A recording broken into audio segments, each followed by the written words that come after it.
आप सबको जय मसीह प्रिय। सुबह की प्रार्थना में आप का स्वागत है। परमेश्वर इन दिनों में हमको चला रहा है, छुड़ा रहा है, बचा रहा है। शत्रु की चाल से परमेश्वर में बचाता है। शत्रु का प्लानिंग से परमेश्वर में छुड़ाता है, क्योंकि हमारी पद्धति नहीं है परमेश्वर की पद्धति। जैसे हम छोटे बच्चों को कैसा बड़ा केयर करते हैं, 1 साल का हो जब चलना शुरू कर देता तो हमारे अंदर वो डर रहता है, कहीं बच्चा गिर ना जाए,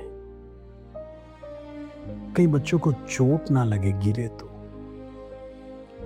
बच्चा पूरी तरह से जब तक चल नहीं पाएगा, बैलेंस नहीं कर पाएगा, माता पिता की चिंता हमेशा बच्चे पर एक हाथ रहता है।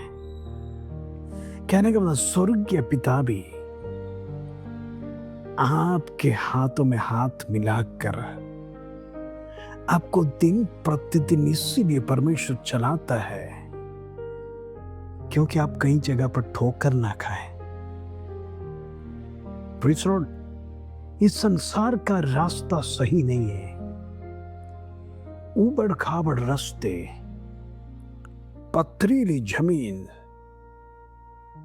चट्टान के पत्थरों से बनाया हुआ रास्ते पर कहीं न कहीं पत्थर आपके पैरों में ठोकर ना लगे, और अगर ठोकर लग भी जाए तो आप गिरे नहीं, परमेश्वर तुरंत उठा लेता है। मेरे प्रिय, परमेश्वर कितना महान है। परमेश्वर यही चाहता है, अपना बेटा और बेटी दुख में नहीं जिए, क्लेश में नहीं जिए, समस्या में ना जिए, विपरीत परिस्थिति ना देखे, क्योंकि वो जानते हैं हम मनुष्य है, हम अधिक सहन नहीं कर पाएंगे। हर एक व्यक्ति का पेशेंस अलग है। प्रभु हर एक व्यक्ति को जानता है, इंडिविजुअल नाम लेकर बुलाता है, तो हर व्यक्ति का कैपेसिटी परमेश्वर जानता है। इन दिनों में हमें क्या करना है? परमेश्वर के संधि में विषयों को रखना है। प्रभु, मेरा जीवन में ये दुविधा है, परमेश्वर तू सॉल्व करके दे। मेरा घर का परिस्थिति ऐसा है, उसमें से परमेश्वर मुझे छुड़ा। मेरे जीवन में अनेक लक्ष्य है, डिजायर्स है, ख्वाहिश है, परमेश्वर तू मुझे दे। प्रभु से मांगने सीखो, ब्लेसिंग्स परमेश्वर देगा। ना कि दुनिया के पीछे आप दौड़ो, दुनिया से आप मांगने की कोशिश करो। आज दुनिया बढ़िया है, म्लेच्छता में रास्ता को मोड़ रहा है। जीवन में बहुत सारी वस्तु को पाने के लिए अनेक प्रकार का शॉर्टकट को आज दुनिया ले रहा है। कैसे भी शॉर्टकट में धन कमाना, अमीर बनना और लाइफ एक स्टेटस के साथ जीना। आज हर व्यक्ति का ख्वाहिश हो गया, कंपटीशन बढ़ गया है। मनुष्य का गलती नहीं, कंपटीशन। हम कहते हैं देखा देखी। मेरे पड़ोस की, उसके पास गाड़ी है, हमारे पास नहीं है, देखो। हमको कैसे भी कर लोन लेकर भी, कर्जा उठाकर भी हमें कुछ ना कुछ, हमें भी गाड़ी लेना है। अब सोचना, पड़ोसी के पास शायद उसके लिए कैपेसिटी है, लेकिन हमारे पास कैपेसिटी नहीं है, तो भी कैसे भी पड़ोस का व्यक्ति को दिखाने के लिए कर्जा लेकर इधर उधर से सब कुछ कर एक गाड़ी हम ले रहे, उसको दिखाने के लिए, हम अपने लिए एंजॉय करने के लिए नहीं। नतीजा क्या होता है? एक्सेस लोन लेकर आप दे रहे, प्रेज़ लॉर्ड, खाली दिखावा में गए और आप स्वयं बड़े कर्जे में फंस जाते हैं। परमेश्वर जो जानता है आपको समय समय पर क्या चाहिए, लेकिन कई बार हम ऐसे पाप, ये भी एक पाप है ईर्ष्या, ऐसे पाप कर देते देखा देखी दिखावा में, जिससे हम स्वयं डूब जाते हैं। फिर परमेश्वर के संत में आकर कहते, प्रभु मेरा भारी खर्चा हो गया है, मैं चुका नहीं पाता हूँ, मैं मुश्किल में हूँ, तकलीफ में हूँ, परेशानी में हूँ। और सबसे बड़ा शर्मिंदगी बात यह होगा, यदि आप लोन भर नहीं पाएगा, आपका गाड़ी जब सीज करेगा, आप सोचो आपका इज्जत क्या होगा। अड़ोस पड़ोस के लोग देखेंगे, रिजर्व बैंक वाले आएंगे, अरे इन्होंने तो किस्त चुकाया नहीं, इतना किस्त रह गया, हम दूसरों को दिखावा के लिए लिया, लेकिन अभी बैंक वाला सीज कर रहा है। इससे बड़ा बेइज्जती क्या हो सकता है। हालेलुया। कंपटीशन, दुनिया का कंपटीशन में ना पड़ना पड़ेगा। ये दुनिया धोखेबाज है, सब कुछ रंगीन दिखता है लेकिन कलरफुल नहीं है, उसके पीछे डार्क साइड है, अंधकार है, दुष्टता है, म्लेच्छता है, पाप है। यह आपका जीवन को बर्बाद कर सकता है। धोखा ना खाना। हमको समय समय पर परमेश्वर स्वर्गीय आशीष से जरूर ब्लेस करेगा। आइए मेरा विषय, परमेश्वर प्रभु यीशु मसीह में नई आशा और नया जीवन है। हमारी आशा इस दुनिया के लिए नहीं होना। कहने का मतलब गाड़ी लेना अच्छी बात है, मैं मना नहीं कर रहा हूं, लेकिन हमारा आशा इससे बढ़कर स्वर्ग जाना है, मेरा प्रभु को देखना है। इस संसार में अनेक आशा तो है, लेकिन हम स्वर्गीय आशा को फिर भूलना नहीं। हम क्या करते हैं, स्वर्गीय आशा को भूल जाते हैं। हमारा मेन आशा स्वर्ग में जाना है, मेरा प्रभु को देखना है, प्रभु के साथ अनंत काल का वास करना है। अक्सर लोग ये भूल जाते हैं। लोग कहते हैं अभी तो एज है, हम जवान हैं, अभी उम्र होने दो, फिर हम भक्ति भाव में ज्यादा बढ़ेंगे, अभी तो पाप कर लेंगे, बाद में परमेश्वर से माफी मांग लेंगे, अंत में तो परमेश्वर क्षमा कर देगा। हमारा प्रभु दयालु है, वचन में लिखा है, करुणामय है, वो क्षमा कर देगा। परमेश्वर हम नरक में नहीं जाएंगे कर। कुछ मसीह लोग पहले से विश्वास करके बैठे। मैं आपसे कहना चाहता हूं, मनुष्य का कोई गारंटी नहीं है। आप ये मत सोचना मैं बुढ़ापे तक पहुंच जाएगा, अगर पहुंच गया तो परमेश्वर की दया और करुणा। अदरवाइज आज कितने लोग नौजवान 30 साल, 35 साल, 40 साल, 50 तो पहुंचता नहीं, उससे पहले जीवन समाप्त करके चला गया।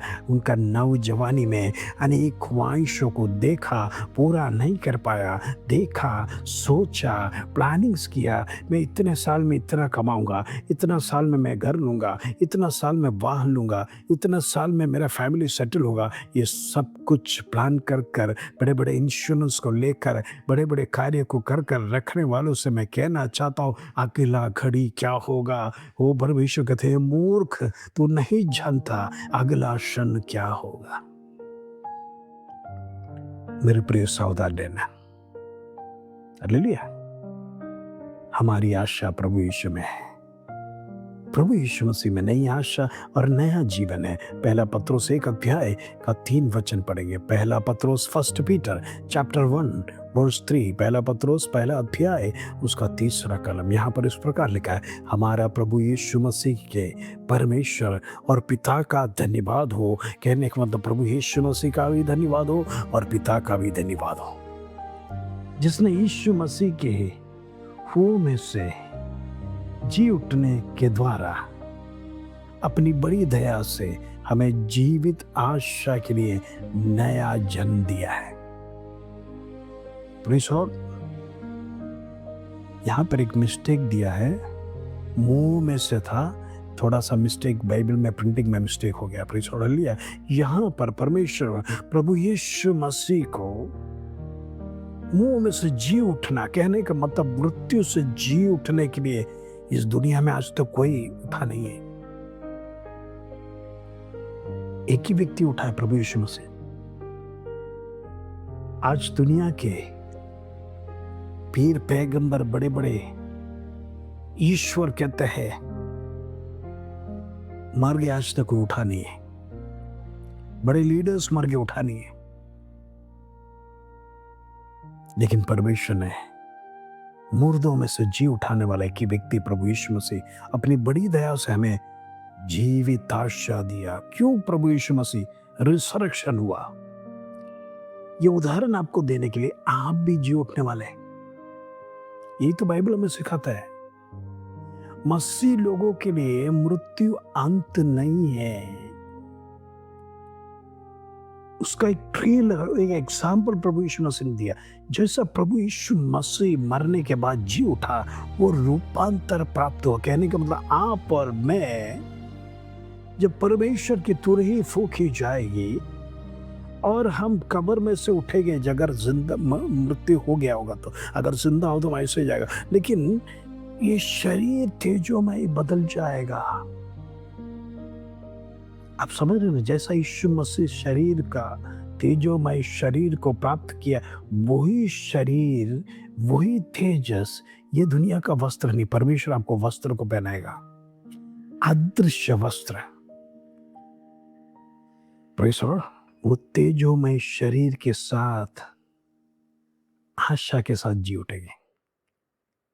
यदि प्रभु यीशु मसीह नहीं जी उठता तो हम भी मृत्यु के बाद नहीं जी उठते। प्रिय, परमेश्वर ने एक उदाहरण दिखाया, देखो ऐसा होने वाला है, हर एक व्यक्ति दोबारा जी उठने वाला है।